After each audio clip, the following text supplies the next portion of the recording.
Meus queridos e amados irmãos, que a paz do Senhor Jesus seja com todos. Graças a Deus por mais uma semana que o Senhor nos concede para aprendermos a sua palavra. Estamos de volta para a gravação de mais um vídeo de Escola Bíblica Complementar. Um vídeo comprometido com a poderosa Palavra de Deus. Nós estamos estudando esta lição publicada pela Casa Publicadora das Assembleias de Deus, está aqui. Essa lição é a lição de adultos, lição que está tratando sobre a fragilidade humana e a soberania divina, o sofrimento e a restauração de Jó. Todo o estudo está focado no livro de Jó. Muito bem, o nosso comentário, como sempre avisamos, e para você que está conhecendo esse canal pela primeira vez, todos os nossos vídeos são gravados em 10 tópicos, aproveitando o conteúdo que está nos 3 ou 4 tópicos que a nossa lição dispõe. Claro que o escritor da lição, né, irmãos, ele é limitado pelo espaço, ele não pode estender tanto. Então, nós publicamos nos nossos vídeos 10 tópicos, dando uma sistematizada em todo o assunto e te ajudando a ampliar aí o seu comentário, a sua aula, o seu pensamento.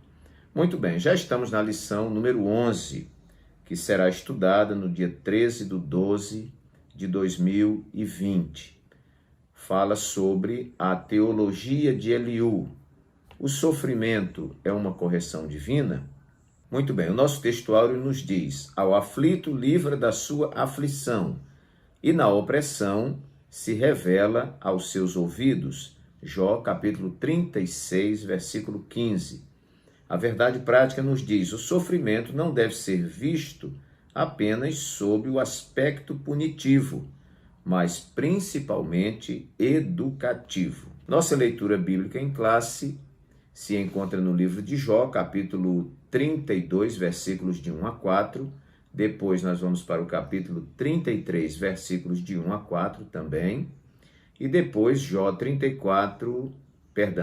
36, versículos de 1 a 5. Então aí são os textos onde vai ter, né, essa fala de Eliú, né, que é mais um que vai debater com Jó. Então vamos lá. Então aqueles 3 homens cessaram de responder a Jó, porque era justo aos seus próprios olhos. E acendeu-se a ira de Eliú, filho de Baraquel, o Buzita, da família de Rão. Contra Jó se acendeu a sua ira, porque se justificava a si mesmo mais do que a Deus. Também a sua ira se acendeu contra os seus 3 amigos, porque não achando que responder, todavia condenavam a Jó. Eliú, porém, esperou para falar a Jó, porquanto tinham mais idade do que ele. Ele era mais novo do que os 3. Muito bem. Jó, capítulo 33, versículos de 1 a 4. Assim, na verdade, ó Jó, ouve as minhas razões e dá ouvidos a todas as minhas palavras. Eis que já abri a minha boca, já falou a minha língua debaixo do meu paladar. As minhas razões sairão da sinceridade do meu coração e a pura ciência dos meus lábios. O Espírito de Deus me fez e a inspiração do Todo-Poderoso me deu vida. Agora Jó 34, versículos de 1 a 6. Respondeu mais Eliú e disse: ouvi, vós sábios, as minhas razões, e vós instruídos, inclinai os ouvidos para mim. Porque o ouvido prova as palavras, como o paladar prova a comida. O que é direito, escolhamos para nós, e conheçamos entre nós o que é bom. Porque Jó disse: sou justo e Deus tirou o meu direito. Apesar do meu direito, sou considerado mentiroso. A minha ferida é incurável, embora eu esteja sem transgressão. E Jó 36, versículos de 1 a 5, a última fala de Eliú. Prosseguiu ainda Eliú e disse: espera-me um pouco e mostrar-te-ei que ainda há razões a favor de Deus. Desde longe repetirei a minha opinião, e ao meu Criador atribuirei a justiça, porque na verdade as minhas palavras não serão falsas. Contigo está um que é sincero na sua opinião. Eis que Deus é muito grande, contudo a ninguém despreza, grande é em força de coração. Então nós temos aqui o nosso texto, a lição consta de uma introdução. Tópico 1 vai falar sobre o sofrimento como uma forma de revelar Deus. O tópico número 2, o sofrimento como um meio de revelar a justiça e a soberania de Deus. E o terceiro tópico, o sofrimento como um instrumento pedagógico de Deus. Muito bem, queridos. O último tópico dessa construção que eu fiz aqui em 10 tópicos vai estar tratando sobre a teologia distorcida. Então, toda crítica que nós vamos fazer à teologia de Eliú, nós vamos deixar para o final, porque muito do que Eliú fala está correto, não é? O seu pecado está na hermenêutica que ele desenvolve, a forma como ele está interpretando isso e a aplicabilidade dessa palavra a Jó, porque há algo que só Deus e Jó conhecem, que é o interior de Jó. Então os amigos estão vendo Jó naquela situação, estão dizendo, bom, ele pecou e Deus está cobrando de acordo com a sua transgressão. Ou, como Eliú vê aqui, ele está sendo corrigido pedagogicamente. Muito bem, então nós vamos segurar aqui nesses tópicos uma teologia que ela não é de todo errada, se ela for aplicada corretamente. E nós podemos pegar essa teologia e aplicarmos corretamente. Então, o primeiro tópico que eu enumerei aqui foi teologia do sofrimento pedagógico. É verdade, irmãos, que o sofrimento é pedagógico? É verdade. A grande maioria de nós não aprende na bonança, não aprende quando está com as mãos cheias. A maioria de nós aprende quando as mãos esvaziam, quando a crise bate à nossa porta, quando estamos debaixo de sofrimento, quando estamos passando por tribulações. Paulo diz que a tribulação produz a paciência produz a experiência e a experiência produz a esperança. Então, o sofrimento é pedagógico. Há uma frase que eu sempre aplico e eu digo assim, não deixe a luta, a tribulação ir embora sem que antes ela lhe diga o que ela veio lhe ensinar. O reverendo Hernandes Dias Lopes diz que Deus não desperdiça crise na vida do seu povo, na vida dos seus filhos. Então, todas as lutas que vêm, todas as dificuldades, elas estão ensinando alguma coisa. Todas as coisas, disse Paulo, cooperam para o bem daqueles que amam a Deus e são chamados segundo o seu propósito. Mas vamos lá para o tópico 3 e o subtópico 1, onde fala sobre o caráter pedagógico do sofrimento. Veja só, há uma diferença entre o pensamento teológico de Eliú e o de seus amigos. Elifaz, Bildade e Zofar. Eles acreditavam que o sofrimento de Jó era por causa de um pecado cometido, já vimos isso. E sua recusa em reconhecê-lo. Eliú também crê dessa forma, mas vai além. Embora compreenda que durante sua provação Jó se comportou de forma pecaminosa, uma interpretação equivocada, Eliú introduz a ideia de que o sofrimento tem um caráter pedagógico. O caráter pedagógico do sofrimento está na capacidade de nos fazer refletir e voltar para Deus. Dessa forma, os justos aprendem com o sofrimento. Ponto final, não é que você pode ampliar, mas que o sofrimento é pedagógico, é. Eu tenho feito esta oração, eu digo, meu Deus, será que é possível aprender sem ter que apanhar? Seria o ideal. Muito bem, vamos para o tópico número 2, para que o nosso vídeo não fique muito extenso. Teologia que desobriga Deus de dar resposta. Ora, Eliú está correto nesse ponto? Está. Deus não tem que dar satisfação a ninguém. Vejam que no título maior da nossa lição, fala não só da fragilidade humana, mas fala da soberania divina. E essa soberania, esta capacidade, esse atributo de Deus, dele não ter que dar satisfação a ninguém, ele faz como ele quer. A gente é barro, ele é o oleiro, e ele molda como quer. Então, a teologia que desobriga Deus de dar resposta. Vamos ver na introdução, como está escrito, vai dizer assim, lá embaixo, Eliú revela um Deus soberano, que age segundo o seu conselho e não está obrigado a dar respostas ao homem, obviamente. E vamos lá também para tópico 1 e subtópico 1. Diz aqui: nesse primeiro discurso, Eliú destaca a queixa de Jó porque Deus não lhe respondera. Jó está incomodado com isso, né? Nesse sentido, Jó havia ignorado que Deus é infinitamente maior do que o homem e não precisa explicá-lo acerca de suas ações nem de seu silêncio. Quando Deus quer falar, irmão, ele fala. Quando Deus não quer falar, ele se cala e a gente tem que se contentar com o seu silêncio. Nosso saudoso pastor José Antônio dos Santos, conhecido carinhosamente aqui em Alagoas como pastor Zé Neco, ele dizia há muito tempo atrás, ele dizia, quando Deus não diz nem sim, nem não, ele está dizendo espere, porque a agenda de Deus não se movimenta conforme a nossa agenda. Deus nunca chega adiantado, nem Deus nunca chega atrasado, ele sempre chega no tempo certo.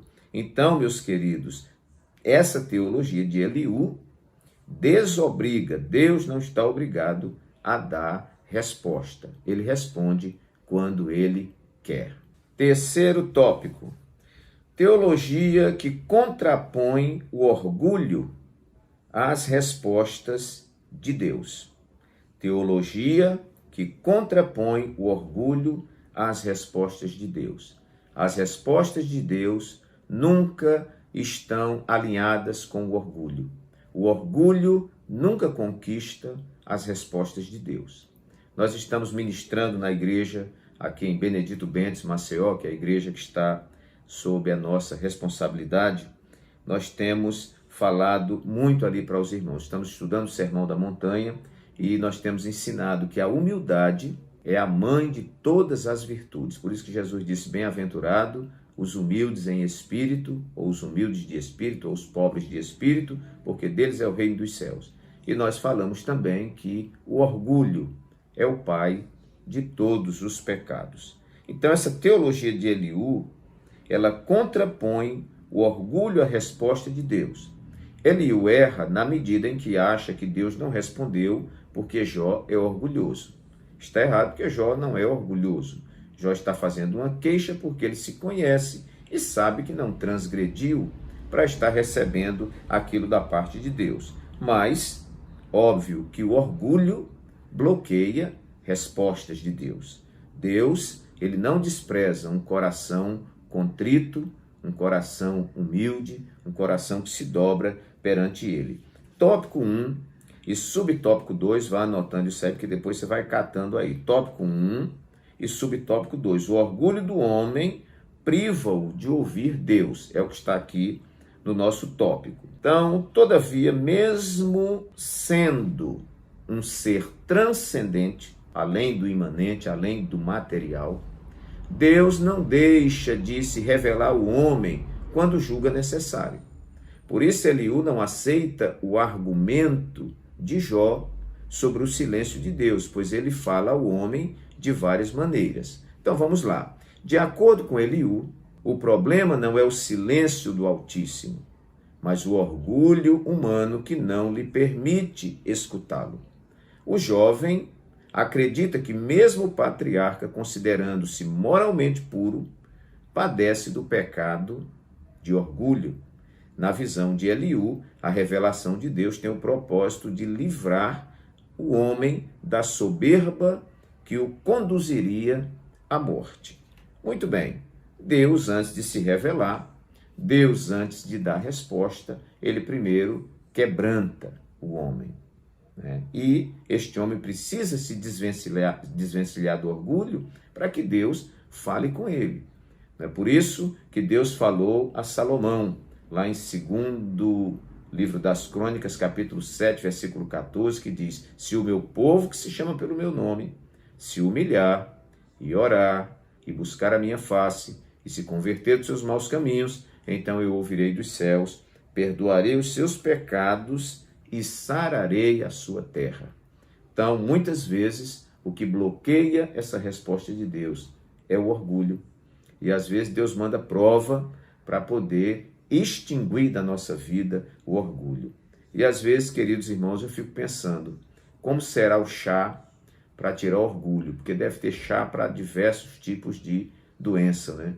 E tem chá que às vezes é doce, tem chá que às vezes é agradável ao paladar, mas tem chá, aqui no Nordeste tem um chá chamado chá de quina-quina, muito conhecido como pau-tenente, né? Um chá amargo, mas é um chá que cura muitas doenças. Eu creio que o chá para arrancar orgulho, para arrancar vaidade, para arrancar prepotência, para arrancar arrogância, eu desconfio que esse chá não seja doce, mas ele seja amargo. Mas sendo doce ou amargo, o importante é que ele nos cure deste mal chamado orgulho, porque o orgulho pode bloquear a resposta de Deus nas nossas vidas. Quarto lugar, irmãos, eu enumerei aqui teologia da mediação, baseado no tópico 1 e subtópico 3, teologia da mediação. Lá no tópico, como falamos, tópico 1 e subtópico 3. Eu já deixei marcadinho aqui.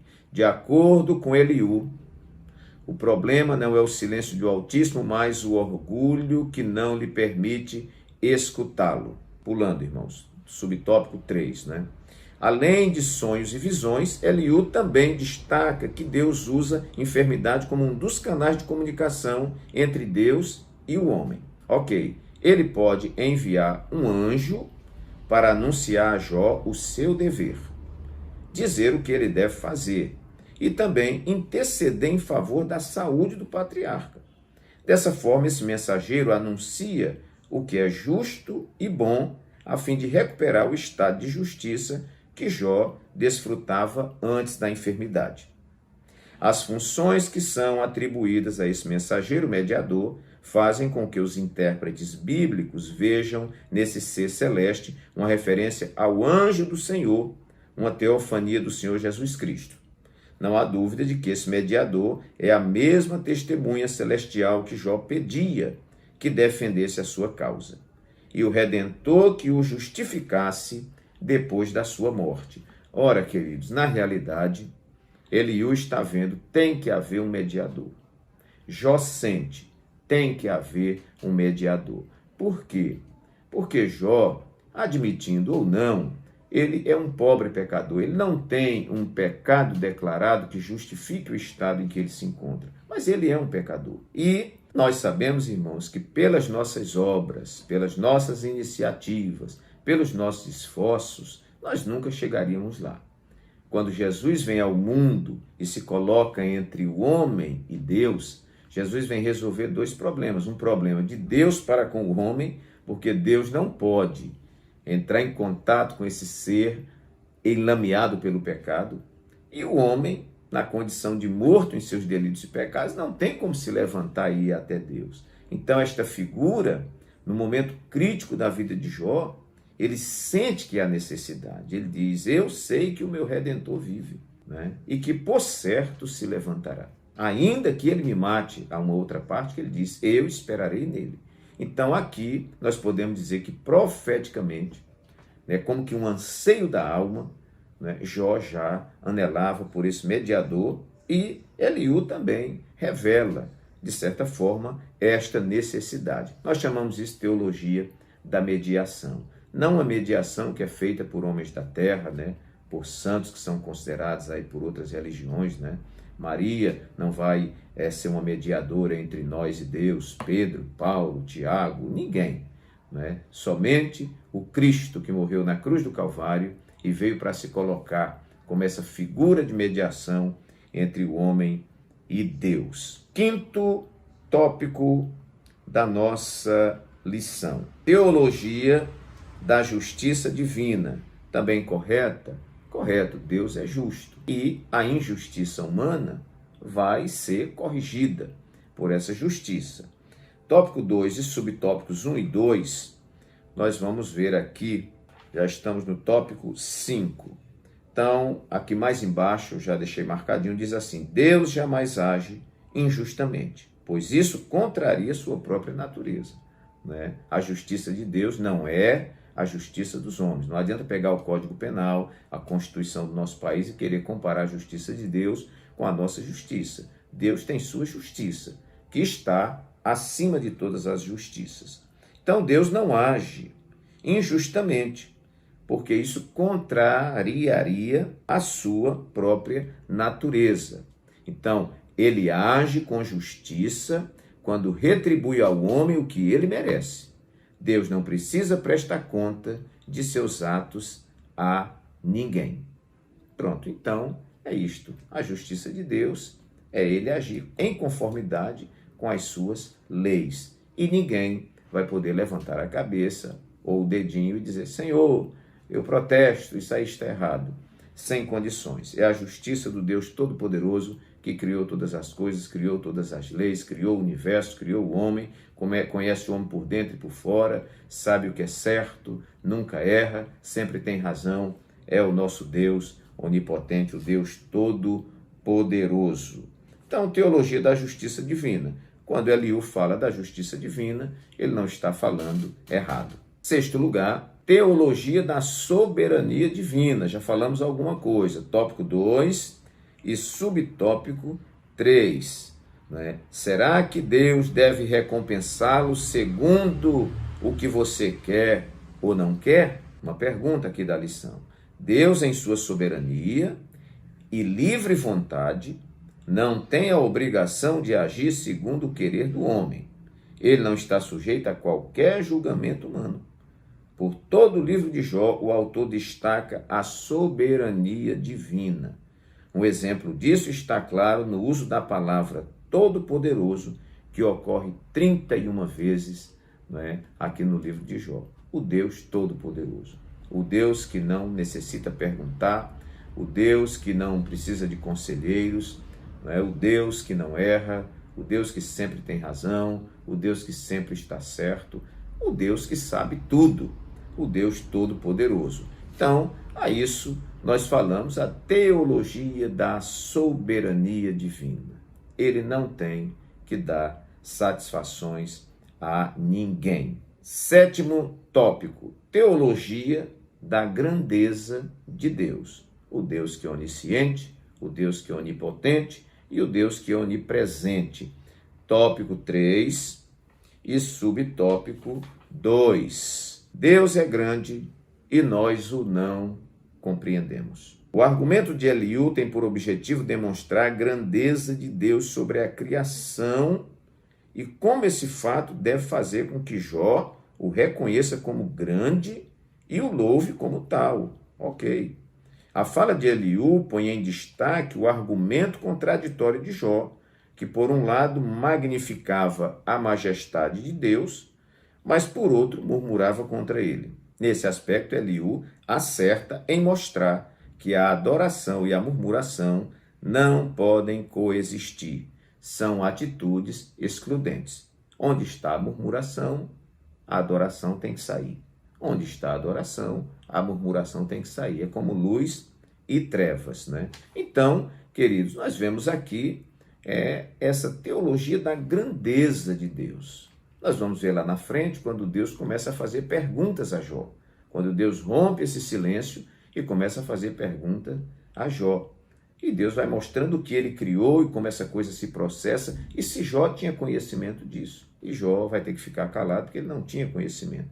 Então, nosso Deus é grande, é todo-poderoso. Ele diz que os seus pensamentos não são os nossos pensamentos e os seus caminhos não são nossos caminhos. Porque assim como os céus estão mais altos do que a terra, assim os seus caminhos são mais altos e os seus pensamentos são mais elevados. Oitavo tópico, teologia do autoentendimento e da autointerpretação. Vamos para Jó 33 e 36. E eu quero, antes, irmãos, de nós vermos isso aqui, eu quero mostrar alguma coisa aqui na lição. Você pega aí a sua lição e você vai ver o eu de Eliú aparecendo muitas vezes. Veja no versículo 2, acendeu-se a ira de Eliú. Versículo 3, sua ira de Eliú acendeu contra os seus 3 amigos. capítulo 33, versículo 1. Ele diz assim: ouve as minhas razões, minhas. Depois embaixo ele diz: minhas palavras. No versículo 2, abri a minha boca, já falou a minha língua, debaixo do meu paladar. Olha o eu, o meu. Versículo 3, as minhas razões. Mais embaixo, versículo 4, o Espírito de Deus me fez, Todo-Poderoso me deu a vida. E lá no capítulo 34, versículo 2, ouvi vós sábios as minhas razões, e vós instruídos inclinais os ouvidos para mim. Irmãos, aqui está recheado de muito eu, muito mim, para mim e tudo mais. E quando o ego do homem quer se sobressair em detrimento da glória de Deus, de um Deus que tem que aparecer, aí o negócio começa a desandar. Eu chamo isso aqui teologia do autoentendimento e da autointerpretação. É quando eu penso que tudo que eu li já é tudo que existe. Não é. Que tudo que eu sei já é o top do conhecimento. Também não é. Então, muita coisa que a gente acha que é a verdade, muitas vezes não é a verdade. E a gente, quando vai andando, vai aprendendo, vai desfrutando dessa revelação, a gente vai compreendendo. Então, é como aquele filósofo falei, só sei, como o filósofo falou, né? Só sei que nada sei. Então, quanto mais a gente estuda, quanto mais a gente pesquisa, quanto mais a gente lê a Bíblia, mais a gente vê que o oceano é muito profundo e há muita coisa que você jura de pé junto hoje e amanhã você vai ver que estava equivocado.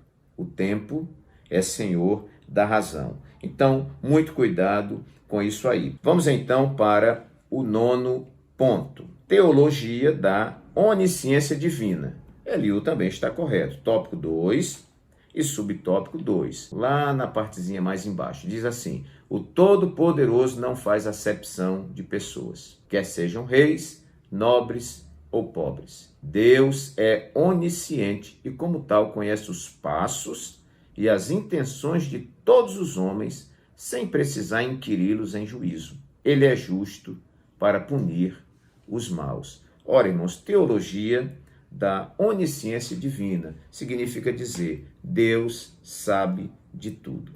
Eu acho interessante as cartas do Apocalipse, as 7 cartas, né? A igreja de Éfeso, Pérgamo, Tiatira, Sardes e etc. Você pode ver que em todas as cartas, primeiro, o Senhor apresenta sua identidade, quem ele é. E depois ele diz, eu sei as tuas obras, eu sei o teu trabalho. Para todas as igrejas você vai ver. Ou ele diz, eu sei, algumas versões está, eu conheço. Então, meus queridos, o Senhor conhece todas as coisas. O salmista no Salmo 139, ele diz, Senhor, tu me sondaste, me conheces, tu conheces o meu assentar e o meu levantar, cercas o meu andar e o meu deitar, e de longe o Senhor entende todos os meus pensamentos. Então Deus prescruta o homem no seu interior. E louvado seja Deus por essa onisciência divina que conhecia o interior de Jó. Coisa que os amigos estavam avaliando o exterior de Jó. O que Jó era no físico, no material, e o que Jó estava passando agora, o seu estado físico e material nesse momento. Esse comparativo confundiu a teologia dos amigos de Jó. Mas Eliú se coloca bem quando fala de uma teologia de onisciência. Deus sabe todas as coisas. Ok. Por isso que lá na frente Jó vai triunfar. 10º e último lugar. Eu coloquei aqui teologia distorcida. Na nossa lição, eu anotei para a gente não se perder, página 76 e página 80, onde eu relacionei.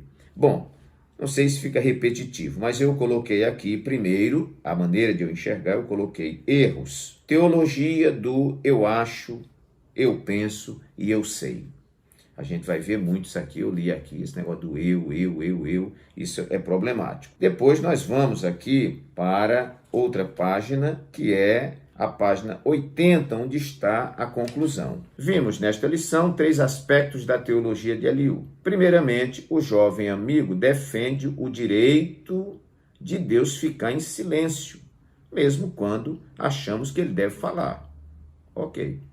Acredita que Jó não consegue escutar a Deus devido ao seu orgulho. Entretanto, o equívoco de Eliú está no fato de associar o sofrimento de Jó ao pecado, no caso do orgulho. Então aqui está o equívoco, na aplicabilidade da sua teologia.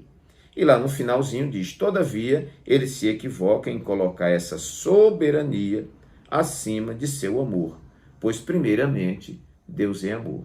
Então Deus é soberano, mas Deus não é soberano para ser um Deus carrasco. Ele é justo, mas ele é amor. Ele é amor, mas ele é justo. E a graça e a misericórdia de Deus, creio que seja a causa de nós não sermos consumidos. Lamentações 3, 22, se não estou equivocado, diz, porque as misericórdias do Senhor são a causa de não sermos consumidos, porque elas não têm fim e elas se renovam a cada manhã. Muito bem, meus amados irmãos, então estão aí 10 tópicos que você pode estender, pode inserir alguma referência e vai dar para você navegar aí na nossa lição. Se você gostou desse comentário, desse formato que nós estamos fazendo, clique aí se inscrevendo nesse canal, dê o seu like aí na mãozinha, não esqueça de dar o like, que isso aí contribui para o vídeo. Faça seu comentário e, por favor, compartilhe esse vídeo com o seu pastor, se ele não conhece, com os professores de escola dominical, superintendente de escola dominical e os amigos que quiserem ouvir uma boa palavra sadia da parte de Deus. Recebam um abraço carinhoso do pastor Walter Pereira e até o nosso próximo vídeo, se Deus assim o permitir.